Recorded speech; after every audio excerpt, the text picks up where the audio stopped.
Hi everybody, I'm Ed Lambert and welcome to Commercial Newsbreak. Today's interview is with Tom Cahir. He's the administrator of the Cape Cod Regional Transit Authority with some very interesting information about the Cape's future transportation plans. But our first segment of particular interest. First up, we have the Inn at Buttermilk Bay. It's located on Cranberry Highway not far from the Cape Cod Canal, and the Inn at Buttermilk Bay has been restored to its original 1940s luster. The inn, with its own private beach on Buttermilk Bay, has 27 rooms, many with spectacular water views, all with private baths. Two-room suites and cottages are available on the property. The inn is located at 3224 Cranberry Highway and can be purchased separately or with two buildings located across the street. One has 3 efficiency apartments and the other is a 2-unit apartment. All 3 units are listed for $1.2 million. Contact Ed Miles, Vice President of Business Brokerage, at extension 112. Commercial Realty Advisors has 2 adjoining lots for sale on Route 130 Main Street in Mashpee. Lot 1 is a little over 40,000 square feet and it's zoned commercial. It faces Main Street with about 200-foot frontage, and Lot 2 is 58,297 square feet and zoned residential and commercial.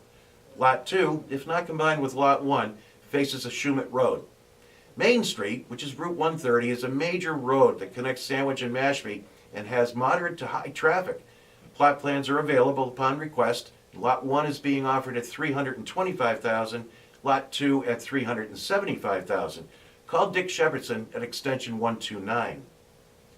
316 Route 28 in Yarmouth is the attractive site of a 16,000 square foot mixed-use building anchored by the Bass Outlet Store. At $1.45 million, it's offered at an 8% cap rate based on current rents.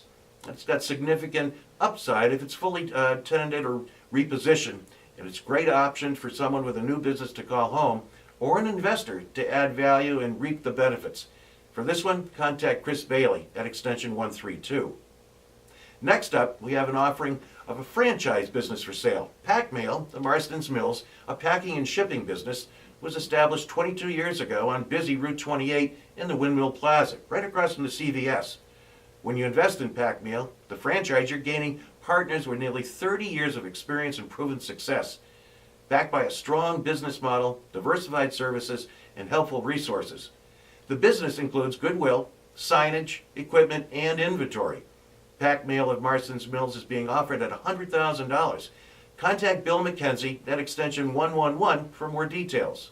And finally, we're pleased to offer an office suite at 11 Potter Avenue, which is currently available for lease. The property is located in Hyannis, and its close proximity to the Island Ferry Terminal, the airport, the train station, Exit 7 on the Mid-Cape Highway. It includes first and second floor high-end office space of approximately 2,600 square feet. There are multiple private offices and meeting spaces, as well as a second floor classroom area. The space is ADA compliant and includes 2 first-floor bathrooms. Call Brad Kurtz at extension 118 to schedule an appointment. Today we want to welcome Tom Cahir. He's the administrator of the Cape Cod Regional Transit Authority. Tom, how you doing? Well, nice to see you, Ed. We're doing very well, thank you. I'd like to start off saying what a great success so far. Cape Flyer, it's been great. Is it more than you guys thought it was going to be? Well, it sure has been a success and a lot of fun this summer running this service. It's a weekend rail service from South Station to Hyannis with a stop in Braintree and Middleborough and in Buzzards Bay. And it's a 15-week pilot program. And you know, we did a lot of research prior to proposing this to the Secretary and the Governor and others. And we did have some knowledge of the rail infrastructure around southeastern Mass. So we were confident that it would be successful, and as a matter of fact, we were very confident that it would be successful, and we're just overjoyed with the result to date. Our operating cost for the year is approximately $165,000, and this past weekend we have generated $171,000 in revenue. So we're $6,000 in the black with 5 weeks to go, and the 5 weeks are Labor Day weekend and some other big weekends with Falmouth Road Race, the Pan Mass Challenge and other things. So we're excited and very pleased that something can happen in a positive vein when it comes to public transportation on Cape Cod. Well, not often we hear someone say that we're in the black. Hey, now that's great. Hey, one of the other things that's going on right now, and it's a big deal because there's so many different variations of transportation and development and things that just got passed around in Boston, and it has to do about the transit-oriented development that you guys, the Regional Transit Authority, have been involved in for quite a while. Where does that stand, and how does that fit into all the different plans? Well, your question is very timely, Ed. We have the Hyannis Transportation Center down in downtown Hyannis resides on about 10 acres of state-owned property that is leased to the Regional Transit Authority. And in my previous life, I was involved in sort of helping to write some of these leases. And one of the things that they encouraged, if that land was ever developed, there'd be some sort of transportation element to it. So when I got down here as the administrator, I thought, well, gee, let's take a really serious look at what kind of development would be appropriate for that part of the town. And so we called in all the stakeholders, and we obviously wanted to be consistent with the plans of the town of Barnstable. And so we've worked with almost all of the committees and commissions within the town of Barnstable, and they've been very helpful and supportive in terms of guiding us to things that they believe are appropriate in that part of the village. But there's a lot of opportunities there. There's approximately 10 to 12 acres to develop there, and we hired an internationally renowned firm, AECOM, to do a comprehensive analysis of what kind of development should occur, working with the town and others.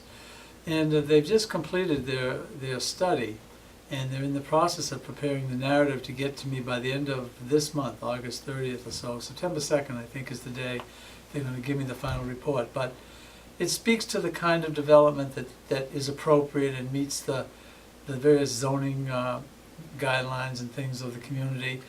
And the Cape Cod Commission's been involved in the discussion. We've had several public meetings and a few charrettes, and I know that I think even Ed, you participated in one or two of them.